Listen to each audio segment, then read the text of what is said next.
Artemis II mission is a test mission of the Orion space capsule. Artemis II will be the first time we put humans on this rocket. We're going back to the moon because it's the next step in our journey to Mars. We were always going to the moon. Pushing ourselves to explore is just core to who we are. That's a part of being a human. And liftoff. We shall return. Continuing to test out every bit of Orion. Coming back to Earth, 7 miles a second. When humanity sets big goals, we can bring together genius from around the world. You have the best people on planet Earth putting this vehicle together. That's what's up. To innovate for the benefit of humanity and to inspire the world through discovery. And here we go.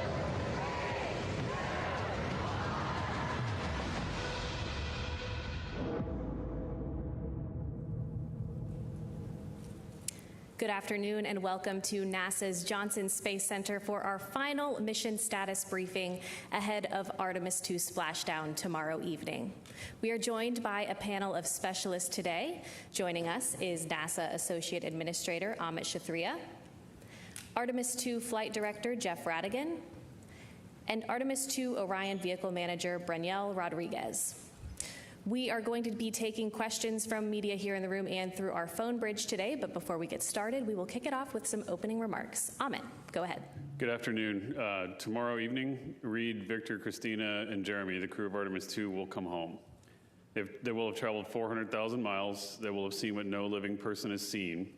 They will have tested every system on the spacecraft and the environment it was built for, and they will have given us 10 days of data that will shape every mission that comes after. The test is not complete. Tomorrow, the Orion spacecraft will enter the Earth's atmosphere at approximately 25,000 miles per hour. That heat shield, the thermal protection system, which is built by American hands and American factories for materials designed to withstand temperatures that approach the surface of the sun, will bear the full force of that reentry. Every system we've demonstrated over the past 9 days, life support, navigation, propulsion, communications, all of it depends on the final minutes of flight. We have high confidence in the system and the heat shield and the parachutes and the recovery systems we put together. The engineering supports it, the Artemis I flight data supports it, all of our ground test supports it, our analysis supports it, and tomorrow the crew is going to put their lives behind that confidence. Until then, the flight control team, the engineering team, the recovery forces in the Pacific, to every engineer, every technician that's touched this machine, tomorrow belongs to you. The crew has done their part. Now we have to do ours. With that, I'll turn it over to Jeff. Thanks, Amit. I will mention that the crew's had a great time in space, and they've really enjoyed doing all of the checkouts that they've done. Of course, the lunar flyby was quite a day. But now we absolutely turn towards entry. And so Rick Henfling and the entry team are on console today, getting ready, doing all of the pre-entry checks, and ensuring that the cockpit is configured for entry, which will, of course, occur tomorrow. I do have a few times for you as the capsule comes in. Of course, we'll hand back from the DSN network to the TDRS network at 6:15 local Central Time. And then the crew module and the service module is going to separate around 6:33. We would do a crew module raise burn to take the crew module slightly away from the service module as it comes down. And then we'll enter blackout at 6:53 local Central Time. About 10 minutes later, the drogue chutes will deploy at 7:03, and then the main chutes will be right behind them a minute later, 7:04, and we'll see those three main parachutes come out, leading down to splashdown at 7:07, and looking forward to a great day tomorrow. And with that, I'll hand it over to Branielle. Thank you, Jeff. So the spacecraft team and the Orion team, we've been doing an assessment over the last few days with an integrated team from flight operations and all of our subject matter experts here within Orion. And we've reviewed all the systems, we've reviewed all the reentry procedures and activities, and we are good to go. And so the team's done an excellent job walking through those, ensuring that those systems on board Orion and on the ground are ready to support. Orion remains healthy. It's been working fantastic. And Debbie showed you some images yesterday of our TPS system, our thermal protection system. And we completed those assessments and everything looks really, really well to continue on. So we're ready to go inside the vehicle. The spacecraft systems, it's a nice 75 degrees. So kind of like a winter day in Houston. And it's crew's loving it. So everything is looking really well from the vehicle standpoint. Thank you. All right, we'll start with questions here in the room. Please raise your hand if you have a question. Eric. Eric Berger, Ars Technica. Thanks for doing this. Question for either Amit or Jeff, I think. Back a little more than a decade ago, the Curiosity mission had its 7 minutes of terror. And I'm not trying to imply anything, but I want to get a sense of the 13 minutes of entry from entry interface to splashdown, of how we should be thinking about it. That's the 13 minutes of what? I mean, I'm going to tell you, it's 13 minutes of things that have to go right, is the way I think about it. I have a whole checklist in my head that we're going through of all the things that have to happen. The forward bay cover has to come off. The drogues have to come out, the main chutes have to deploy, the reefing systems have to cut, and we have to get touchdown angle alignment correct and then hit the water correctly. And even prior to that, right, we've got the CMSM SEP separation between the service module and the crew module. That has to go right, and then you have the heat shield that has to work. So it's not so much 13 minutes, it's more in my head about an hour and a half of things that have to go right, and that's the way I think of them. Okay, we'll take another question here in the room. Jackie, go ahead. Hi there. Question, I think, for Jeff. I just wanted to check in. Yesterday, it seemed like the schedule moved around quite a bit as they were troubleshooting. I think it was an oxygen tank pressurization issue in the service module. Can you walk us through what that issue is, how long it's been a concern, and whether or not it's a big factor here that's outstanding? Thank you. Sure. So it's actually not an oxygen tank issue. It's oxidizer. It's in the propulsion system, not in the breathable atmosphere system. And so it's one of our two-part propulsion system, which allows us to burn in space. We are seeing what is a small leak in our pressurant system.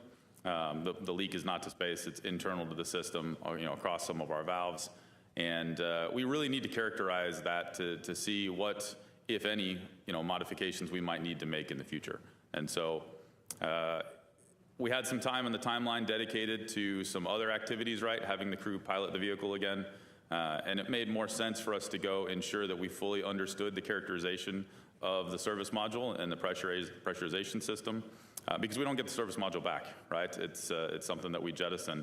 So, we all thought, right? Flight control team, working in conjunction with our mission management team, and of course our engineering teams, made the decision to go spend more time to characterize that situation because it was more important, and we'd already gotten the data out of the manual piloting demos that we'd previously had.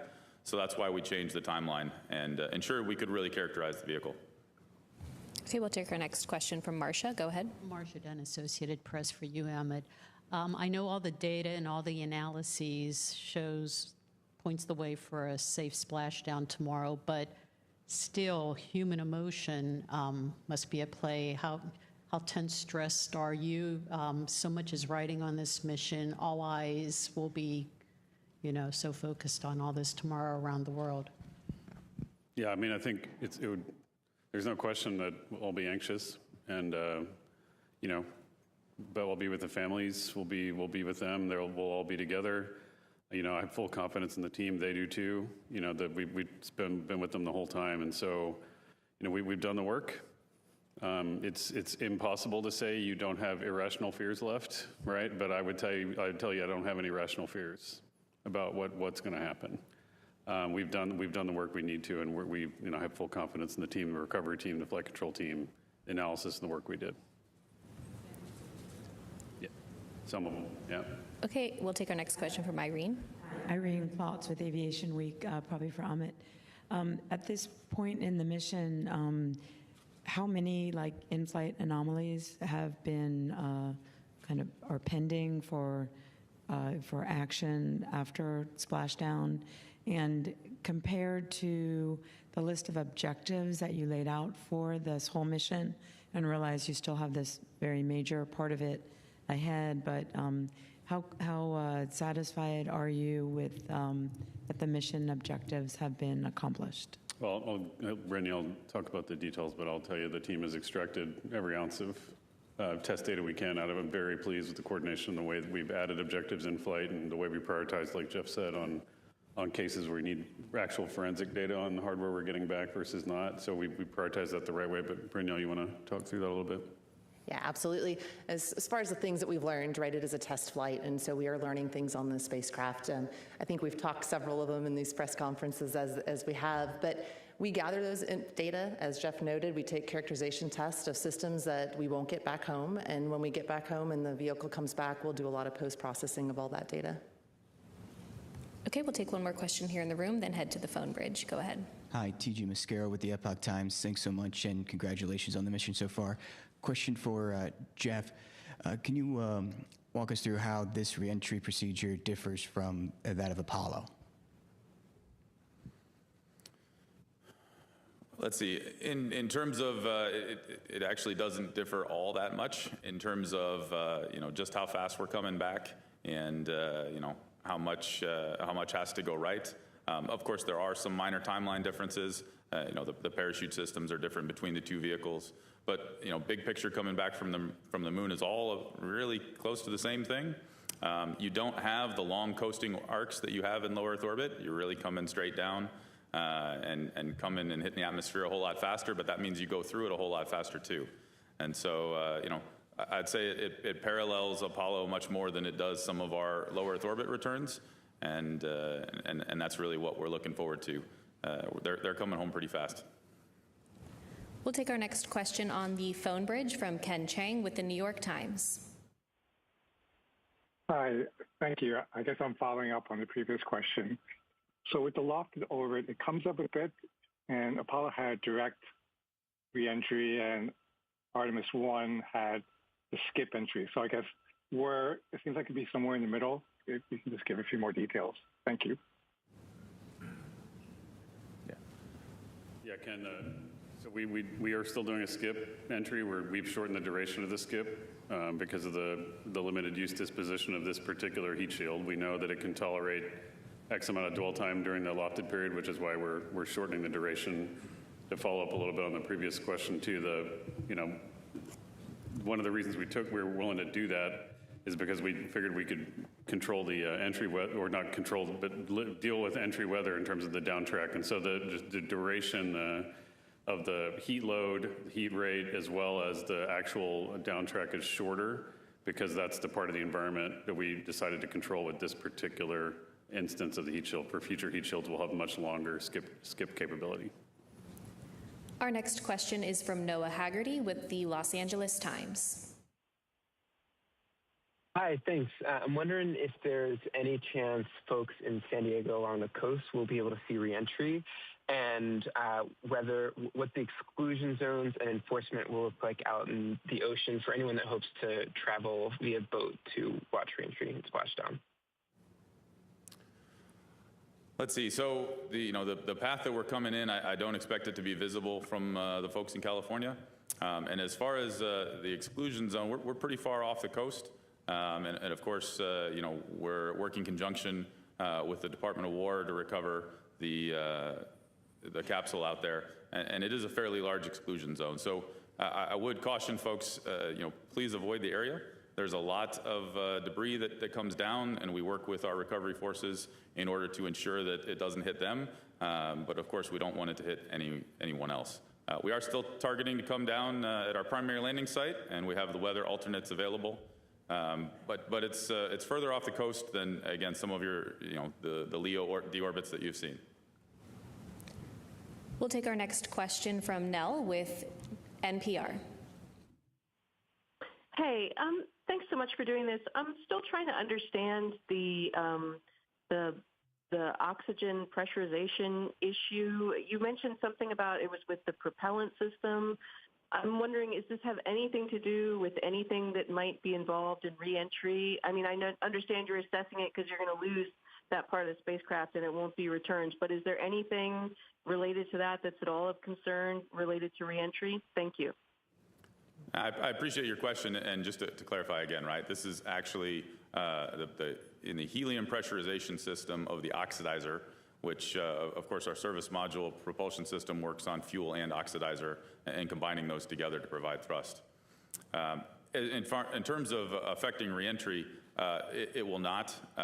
We still have capability in the spacecraft and are operating in a case where all of our burns have performed nominally. They've done exactly what we've expected to. Of course, we performed return trajectory correction burn 1 a couple days ago, and it went just fine. We hit our targets, and we're actually seeing that our targets are very close to what we predicted, so our correction burns don't need to be as much as we had protected for, which is a good thing to note. We're doing another trajectory correction tonight, and then there'll be the final one tomorrow before entry. All of those are done actually without the pressurization system that we're characterizing.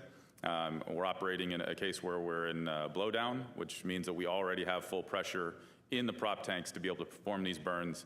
Even if we had, a 3 sigma dispersion, we still have plenty of prop pressurization to do the burns. So we don't see any impact to entry at this time. And of course, we will, jettison the service module, and that's where the system is. And of course, the crew module jets that we'll use actually on reentry are unaffected at this time. Yeah, and to add to that, Jeff, there's multiple layers and redundancy in our propulsion system. And so really the test yesterday was to help us characterize that information since we don't receive the service module back home. But we have reviewed that as a technical team. We have validated all of that in our labs, and we have very much confidence in the system. We'll take another question on the phone and then head back into the room. Our next question is from Micah Maidenberg with the Wall Street Journal. Thanks. Amit, you spent a lot of time over the last 2 or 2.5 years working on the heat shield and the reentry plan that will be rolling out tomorrow. I'm curious if you ever went through this effort and the new trajectory, directly with the crew's families, and did you feel like that session, if it happened, was able to resolve any worries they might have had? Did anybody else outside of the crew themselves from NASA sort of talk through the mitigation for tomorrow? Thanks so much. Yeah, we haven't gone into deep technical detail. At least I have not with the families directly. I know that I will tell you though that from day one, since I started in the program and then was right before they named this crew, we have been talking to the crew about this problem the whole time, and they've been with us in the investigation. They've been with us on the production improvements that were made, all the changes to entry procedures. So they were not just doing what we were telling them to do. They co-created this solution with us. So they've been lashed up. I imagine they've discussed with their loved ones what the risks are. They've talked about that through all phases of flight, through entry, through ascent, every single piece of it. So I know that they're well prepared. And I would tell you though that. It's not said a lot, but the courage that the families show during these missions is as great as or equal to what the crew shows when they go fly, and so we all have to admire them for that. We'll take our next question in the room. Go ahead. Thanks. Joey Roulette with Reuters. Question for Amit or whoever wants to answer. I'm just curious to hear more about how the astronauts are feeling ahead of what's probably the riskiest part of the mission. Are they asking questions, technical questions, or anything else? And Jeff, I want to just hear a little bit more about the oxidizer issue, if you could describe the leak rate or what risk level this poses to the crew, if any, and how many valves are implicated in it. Thanks. Yeah, I think I'll let Jeff or Branielle kind of talk about the crew spirits. I know they've been on the radio and they're pretty chipper. So, but what you going to tell them? Well, I think when we talk about the managing the emotions on orbit and managing that through every day of flight, they're all a little bit different, right? And when you talk to the crew, some days we get to the conference at the end of the day, and we're talking technical items, we're talking technical things, we're talking about what happens tomorrow. And some days it's there's very little to talk about in terms of technical items, but it's hey, here's how we're feeling, here's how we're doing. They were very happy to get some time off after the lunar flyby. The lunar flyby was a long day.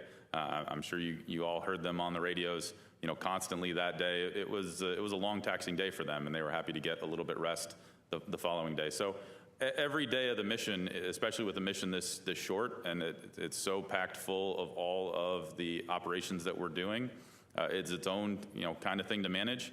And now as they get into entry, we're talking through. They've got conferences today with the entry flight control team.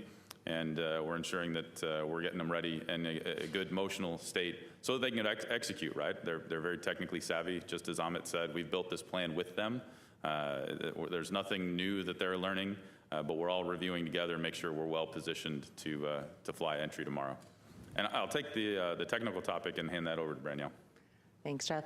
Regarding the propulsion system, so there's multiple valves in each string of the propulsion system and multiple strings providing that redundancy. So we worked a test plan to safely characterize what we're seeing and validate the data that we're getting down.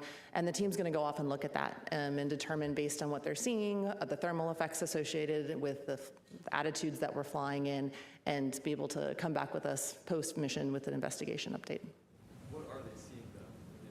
Let me just make this clear. So we're leaking helium into the pressurant system, into the aux system. There's a series of solenoid valves that are protecting that. We actually accepted this risk pre-flight because we had a low leak rate of helium on the valve closest to the prop system. We accepted it because we didn't need the performance for the pressure system. As Jeff said, we can do a lot of the burns just with the ullage pressure in the tank, and for a free return trajectory, don't need it. We could have done the whole mission without at least after TLI, could have done the whole mission without helium pressurant. However, we are not getting the valves back. We know it. We have leaky valves to begin with, and we want to make sure we're characterizing that leak rate as well as we can. The leak rate we saw in flight is now an order of magnitude higher than what we saw on the ground. It's still acceptable, but that will lead us to probably an extensive redesign of that valve system. I don't need those valves to hold pressure in the same way for a LEO orbiting mission, but for a lunar orbit mission, I do. I need all the performance in the system so I can pressurize, which is why we prioritize that side of the valves. Okay, we'll take our next question right here. Hi, Josh Dinner, space.com. I'd like to follow up on Joey's question a little bit about how the crew is feeling. Most astronaut missions to space these days are quite longer than 10 days. Do you get the impression that there is any sort of bittersweet feeling about how soon their mission is coming to a close, even though they are hyper-focused on their task ahead? Another question, can you clarify why San Francisco, the coast of San Francisco, was chosen over other landing locations like the Gulf or the Atlantic? It's San Diego, so it's near Naval Base San Diego, which is we like them. They help us. So that's why. It's because proximity to where they do fleet operations, which too, we also climatologically, those waters are pretty calm. And so we do a lot of recovery operations there. In terms of how they're feeling, I mean, like you've heard them. They're it's interesting. I really want them to answer this question when they come back because the ranges of emotions are crazy for them. But, they are some of the most thoughtful, incredible people that I've ever known. And even some of the moments I think a lot of folks have thought about, just what you've seen them, the expressions of love and, devotion to family and what they've shown, to me is a great, example of why we go and do these missions, right? If you can't take love to the stars, then what are we doing? Like, why would we even go? And so that's why we send humans. That's instead of robots sometimes, that's why we have that firsthand witness. And so they're going to go through a whole range of just like we have watching them. And I think that's the whole point, is that we can share that experience. Okay, we'll take our next question right here. Thank you. Dr. Allison McGraw from Mysterious Meteorites here in Houston, Texas. In addition to the real-time data coming from the Orion spacecraft, will there be any ground systems used, say radar or really rapid telescopes? Thank you. Let's see, in terms of gathering data from reentry, I'm trying to understand your question. Yeah, so we have a whole set of actually aircraft that we're going to use to gather data off the spacecraft as it comes down in. And then once it gets back, of course, we're recording data on board that we don't get down on the ground in real time. And we'll use all of that information that we record on board at a much higher rate than we can actually pass it down through our communication systems to be able to ensure we fully understand what occurred. Okay, go ahead. Mark Kirkman with NSF. I'd like to follow up a little bit more on the entry, just a smidge. This is probably for Jeff, but commentary eloquently put it that we're doing the correction burns to split the uprights. Can you define that flight path angle that we're aiming for and what the consequences are of not what bounds out in the consequences of not being at the correct flight path angle at entry interface? And also, can somebody summarize the plan for assessing the TPS right away after splashdown, what the timeline looks like and how you'll plan to get that data?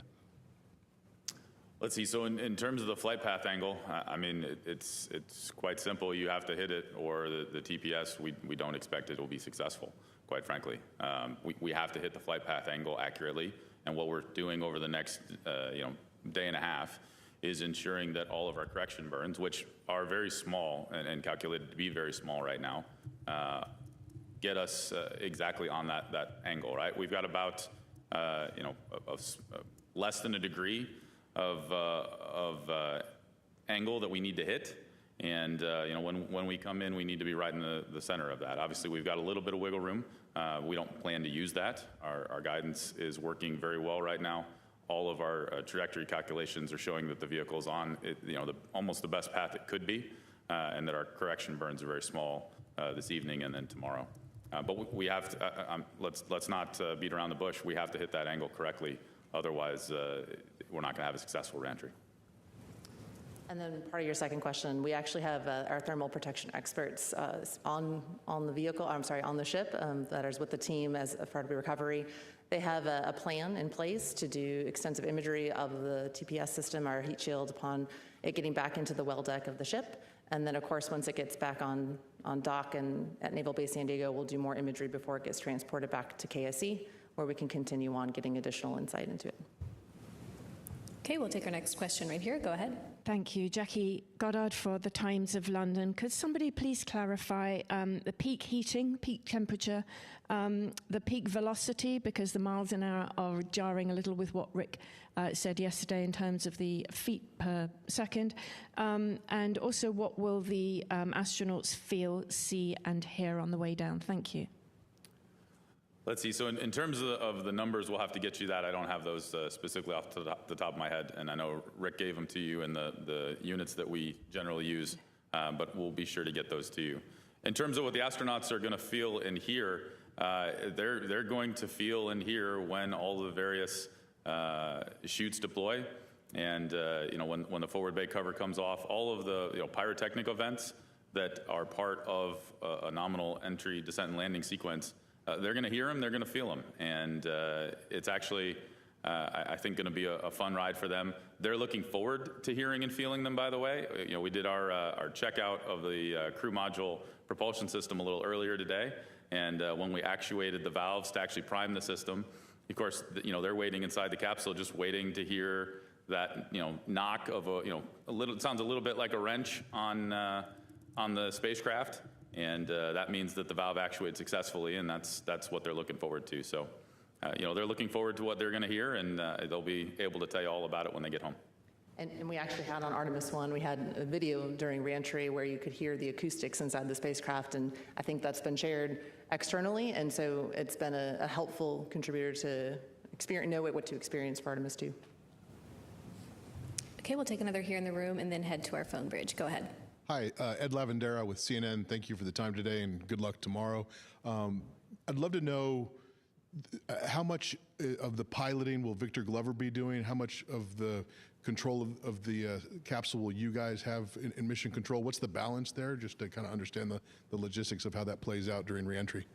So during reentry, the vehicle's piloting itself, and we have closed-loop control guidance on board that's going to be piloting the vehicle down to the ground.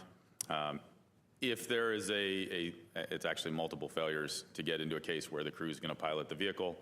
Were we to have those multiple failures, which of course we don't anticipate, there is the opportunity for the crew to take control. I will tell you that when we've worked with them ahead of time, they're very concerned with cases where they would have to take control. This is not a system where you want to be manually piloting it yourself. You'd rather let the computer pilot the spacecraft, and that's what they're going to go do. But of course, they can take control if they absolutely had to, but we don't expect that to be the case. Okay, we'll take our next question on the phone bridge from Megan with Scientific American. Hi there, Megan Bartels from Scientific American. Thanks so much for taking this question. I think this is for Jeff. Thank you for the timeline updates at the top. I really appreciate that. And I wanted to ask about crew extraction.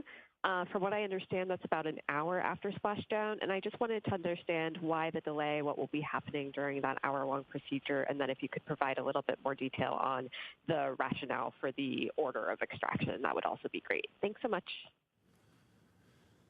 So, in the moments after the vehicle hits the water, there's a number of things that, the crew has to do on board. There's a number of systems that we have to begin an orderly shutdown, and the crew then has to orient themselves and, begin safing the spacecraft so they can open the hatch. And that takes a little bit of time.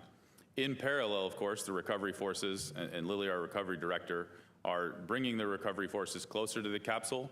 They do have to stay out, a fair number of miles because there's debris that comes, of course, our drogues that are coming off the spacecraft, the forward bay cover, as I mentioned earlier. We don't want any of that to land on our recovery forces, so we do have a certain amount of time that will take to ensure that we don't put any of our recovery forces at risk. Once we confirm that there's no risk to the recovery forces, which takes a matter of minutes, then they're able to approach the spacecraft and begin the process of extracting the crew. That's not it's not a short process, but it takes about 30, 45 minutes is what we've seen in calm seas. And of course, we are expecting good weather at this point, but it takes a little bit of time to get the recovery forces into the capsule and then help the crew to get out of the capsule and onto the front porch, which is the flotation part of the recovery forces that actually attaches to the spacecraft. So it just takes a little bit of time. We need to do this calmly and methodically, and that's the way it goes. So that's why it takes time. Like any operation, you have to spend the right amount of time to make sure we do it successfully. As far as order goes, that's really left up to the recovery forces. It'll depend on the crew, the specific crew, and how they're doing. And, Lily and her team will manage that as it comes. Okay, our next question is from Marcia Smith with spacepolicyonline.com. Thanks so much for taking my question. And it's actually a follow-on to that. Could you talk about what debris is going to be coming off and falling into the ocean, and over what distance is it going to fall? And are you going to try and recover any of it other than the parachutes? Yeah, I'll try and take a shot at that one. So when the crew module comes back in, the forward bay cover, which is the very top of the crew module, actually comes off, and that pulls out your first set of parachutes. And we have kind of 3 sets of parachutes that come out. And so as each one of those pull off, they get released. And so that is kind of what the debris that Jeff's talking about that falls into the zone that is the kind of the keep out zone that the team has out in the water. We do try and recover best effort. Crew is priority, so crew will always be done first. But the teams out there and the assets out there do look and try and recover, for example, our parachutes if they're able to, but not critical. We have a slew of test data to support all the things that we have seen. So hope that got all the questions there. All right, we'll take another on the phone and then head back into the room. Our next question is from Lauren Grush with Bloomberg. Hi, thank you so much for taking my question. I believe this is for Amit. I just want to clarify your response about the leaking valves. Just to be clear, you said that you ultimately will need to do an extensive redesign of the system for future lunar orbital missions. And do you have a sense of how long that might take? Is it too early to understand how that might impact the schedule for Artemis missions moving forward? I think we're pretty convinced that we'll need to do the redesign. In terms of timing, I'm convinced this will not be the pacing item for a lunar mission, so we'll be able to fix it in the time we need to. Might take a little while, but we have to get it right, and also we want to make sure we do the right amount of tests. So, but yeah, pretty sure we're going to need to, at a minimum, tweak the design to prevent the leak rate that we have, if not fundamentally change the way the valve works. But we'll have to go do that properly. Okay, we'll take our next question in the room. Will, go ahead. Hi, Will Robinson Smith with Spaceflight Now. Thank you all for taking the time one last time.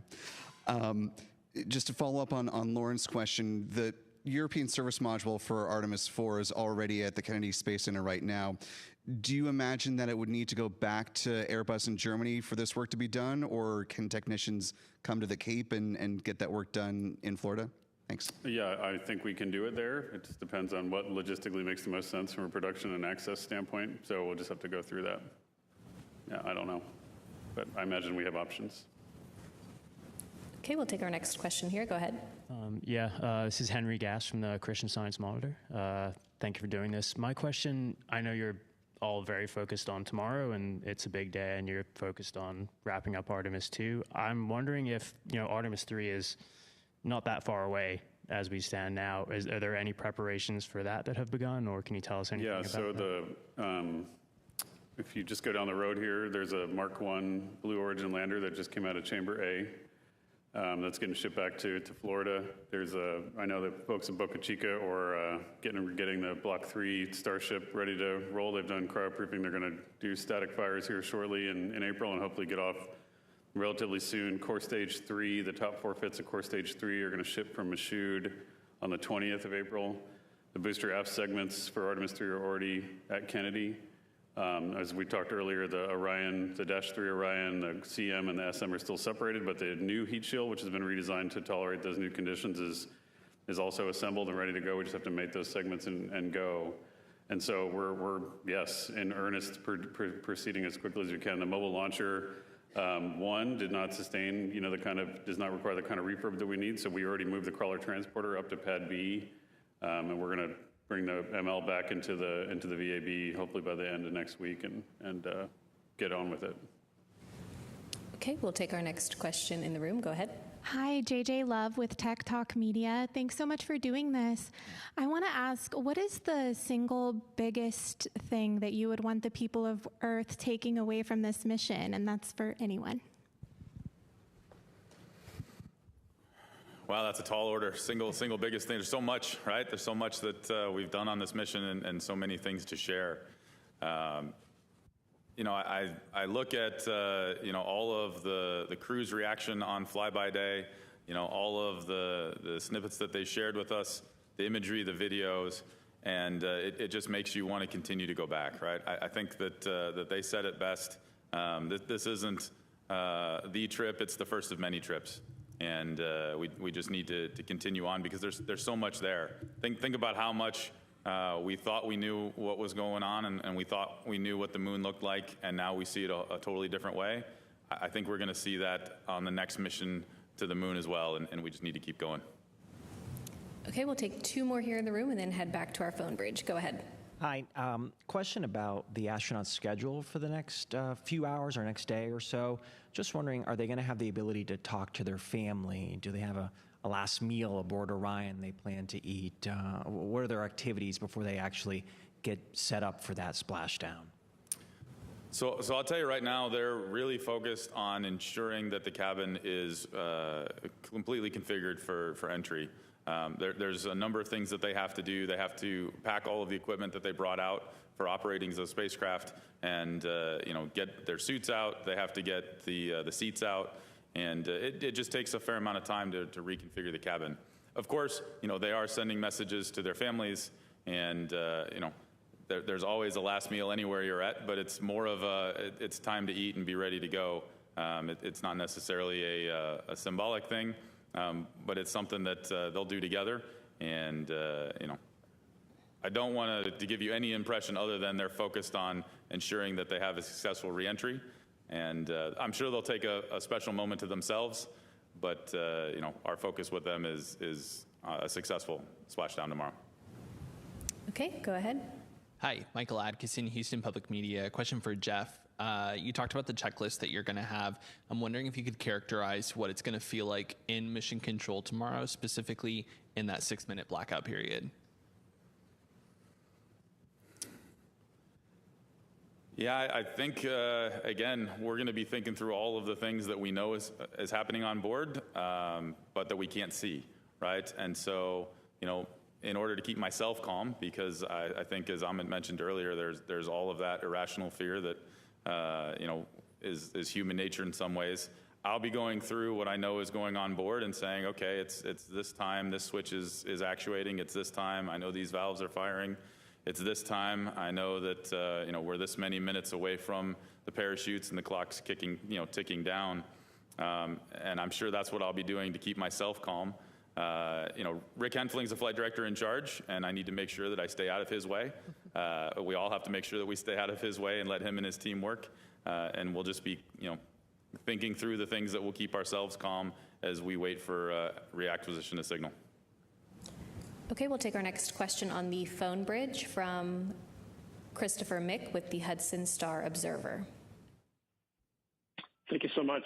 Sincere thank you to you all for the information and to all the PAOs on the live stream. It's been very informative every day, so appreciate it. I believe this might be for Amit. I know we're nearing the end of these daily briefings, and I wanted to know if we could just look ahead to what the astronauts schedule. I know historically there's extensive post-flight mission debriefs and medical evaluations and media requests for interviews after that. I was wondering, since we're not going to be getting these daily updates, if you might just paint us a picture of what the month after landing will look like for the crew, their kind of rough daily activities. I think maybe Courtney might be the most qualified to answer that one, so. Yes, so they will go through some medical checks, some debriefs, and we do plan to talk to the crew in a crew news conference where you will all be invited within the first 2 weeks after splashdown, and then they will hopefully begin all of their appearances and tours starting at about the R+30 mark. So we look forward to seeing them back here on Earth and getting that schedule underway. Our next question is from David Denault with About Space Today News. My question, a little bit later today, I understand the astronauts are going to be trying on the orthostatic intolerance garment. Now, I kind of understand what that does, but is this something new created for Artemis? And would you embellish a little bit more beyond just it's going to adjust the body? Let's see. So I think you're talking about the orthostatic garment that we actually tried out yesterday. And we had the crew put them on to test out and ensure we had a good fit. This is really the first layer of their suit that they put on here and we'll put on tomorrow for reentry.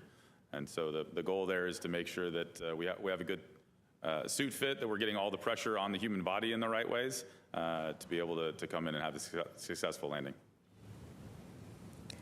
Okay, our next question is from Manuel with Exploración Especial. Thank you so much. Manuel Masanti with Exploración Espacial. I was wondering how far into the entry phase are we going to continue enjoying the live views from the service model?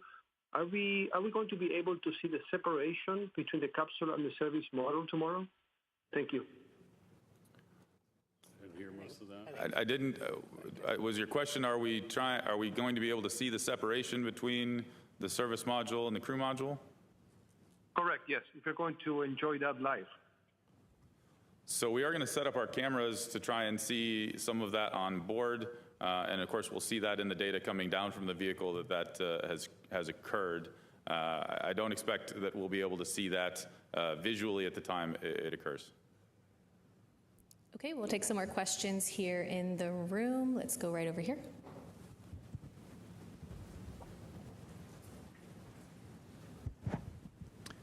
Robert Coppinger from the British Interplanetary Society's Spaceflight magazine. The crew module for Artemis II, will it be refurbished and reused for a future Artemis mission? It's possible. There's some components we might use. The pressure vessel will probably be compromised, but Brunel, I don't know what the current reuse. Yeah, so we'll be bringing the vehicle back. There are a significant number of components within the module that we'll be pulling out to reutilize it. And then if going forward from there, we'll see what we need to do. Okay, we'll take our next question here. Go ahead. Thank you, and thanks for doing this. Tom Clark from Sky News in the UK. We now understand the crew are not going to exceed the Apollo 10 re-entry speed record. Is that actually an advantage to you? Was that something you've tried to build in to reduce their speed of re-entry, given we expected it to be pretty fast? Is the fact they're going to re-enter the atmosphere at 1,000 miles an hour slower useful to you? I mean, we did because of the way we characterized the heat shield problem, the interaction between the material and the aerothermal loads in the environment, it is actually advantageous for the heat shield to ablate more quickly. You avoid the regions where You have essentially pyrolysis going on in the heat shield, the burning without oxygen, but then the creation of those pyrolysis gases when you don't have a receding front for ablation. Like if you're in that config, that's the condition we're trying to avoid. And so by sharpening the entry, you actually keep that ablation front moving while that gas production is happening. There will be a little bit of dwell period. But there are other things you trade. I mean, you might argue they want to just go as fast as possible. While there's other parts of the vehicle you care about, maintaining different envelope constraints. And so it was very specific in the way we dialed in the entry heat load and heat rate. Okay, Irene, go ahead.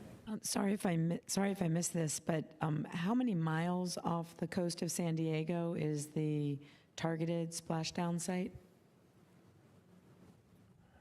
I'm trying to remember off the top of my head. It's I believe it's a couple hundred miles, but we'll have to get too many for anyone to want to go and hang out. That's the key. Okay, it looks like we have another question right over here.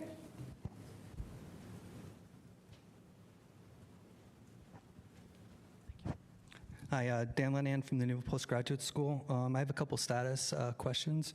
In terms of the LRO images of the Artemis spacecraft when it was going by the moon, do you have any updates on whether those were successful?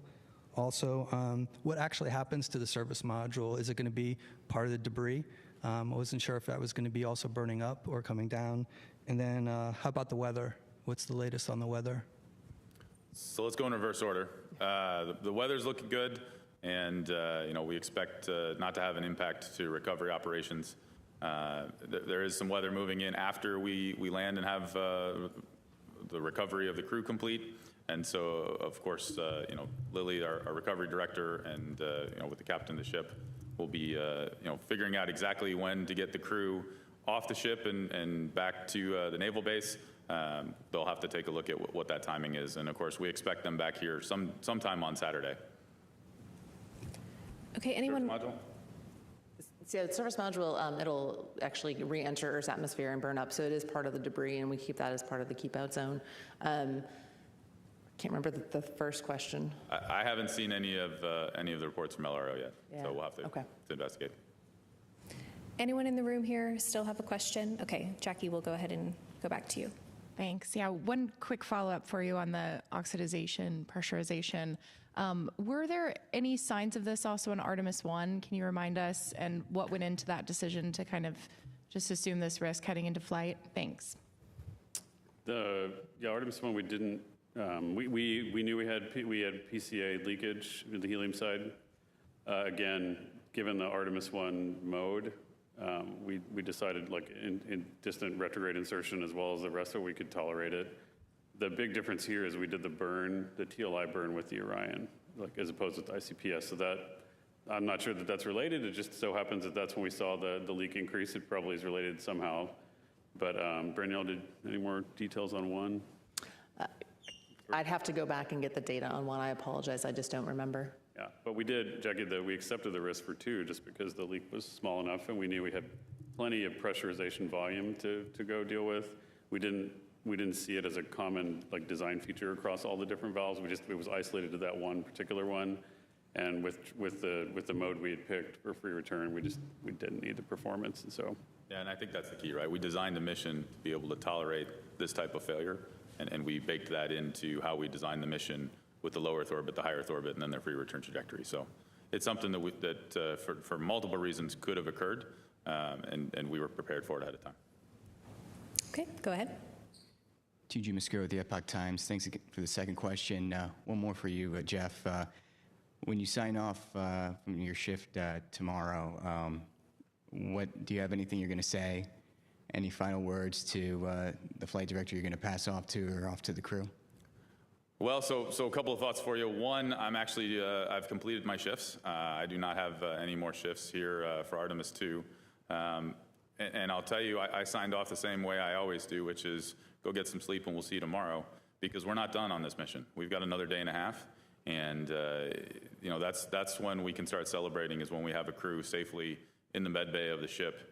And that's really when we can allow the emotions to take over and start talking about success. We need to have the crew home before we do that. Rick Henfling will be the flight director on console. I imagine he'll have some words for all of us, but really we're just focused on getting the crew home, and then we can start thinking about celebrating. Eric, go ahead. Eric Berger, Ars Technica again. Probably for Amit, just about the pressurization valves. I think we're all kind of asking questions. You know, we're non-technical people mostly here in the room, and so we're just trying to understand sort of the seriousness. I think we all understand that this is not a constraint or an issue at all for this mission. You talked about how Artemis III, you don't need the performance, but you do for Artemis IV. You know, when I hear about propulsion valves, I get a little nervous because it's an important part of the system, and they often are issues with them. And so just help us understand, like, is this like a review on the scale of the heat shield after Artemis I, or do you think it's like a significantly less serious problem to address? Just kind of help us understand the magnitude. That's fair. It is not. It's not. You know, there are a lot of options for how to take care of this problem. I think if anything, I'd characterize it as a production redesign risk for the Artemis IV mission, which I think we can get in front of, and which is why we put so much attention on it during the mission to make sure what we're seeing, because the sizes of the leaks we've seen in the past are not this large after the burn. And so if we know that this is, no kidding, a different piece of data that's outside the range of our current understanding, that pushes us more quickly into, hey, let's get the redesign started now so we avoid the production risk. It's not a safety of flight, safety of crew, must-work function like the heat shield investigation sent us down. And it's going to take work to get it right, but it's not of that magnitude. Okay, we'll take our last question from Marcia. Go ahead. Marcia Dunn, Associated Press. I wanted to clarify that the immediate families will be watching for mission control for entry and splashdown. Is that correct? That is my understanding, yes. And they'll be reunited when the crew gets back to Houston? Yeah, whenever the team that supports them makes sense, okay, yep. All right, that's all the time we have for today. Our special coverage of Artemis II splashdown begins tomorrow at 5:30 p.m. Central Time, ahead of splashdown at 7:07 p.m. Central Time. We look forward to seeing you back here tomorrow. Thanks for joining.